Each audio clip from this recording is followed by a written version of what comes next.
Bonjour à tous, on se retrouve sur mon bateau. Là, je suis en train de sortir pour aller en mer. Je vais préparer mes cannes à pêche, on a démarré le bateau. Donc on sort tranquillement. Ce que je fais généralement quand je sors comme ça, c'est que j'engage mon pilote automatique. Donc j'ai déjà créé une route en fait pour sortir du canal.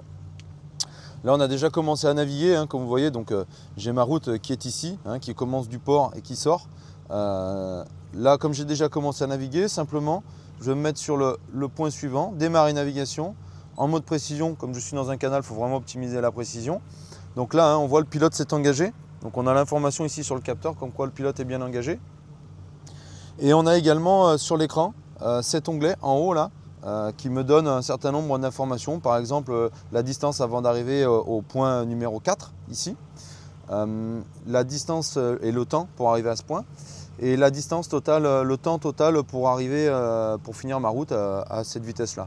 On verra, si j'accélère un tout petit peu, vous allez le voir, le temps va diminuer.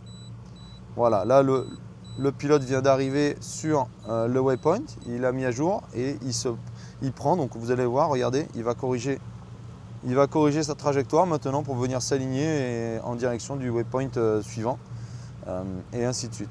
Voilà, donc là vous voyez, j'ai très légèrement accéléré, on va le voir ici dans l'onglet des nav data. Je suis maintenant à 10 km/h. Je vais ralentir, pas vraiment autorisé. Donc je ralentis, j'avais pas fait attention.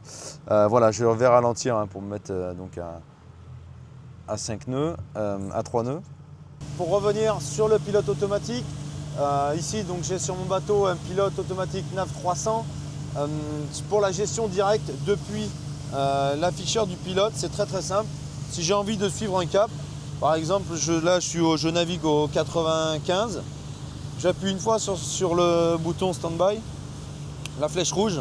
À ce moment-là, on voit que le pilote automatique est engagé directement et donc là il va suivre le cap, il va suivre le 97.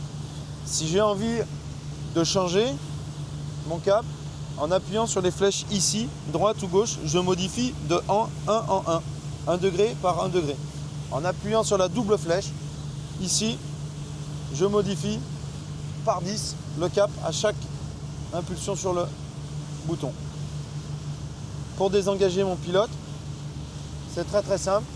Il me suffit alors de rappuyer sur le bouton et je reviens à la barre manuelle.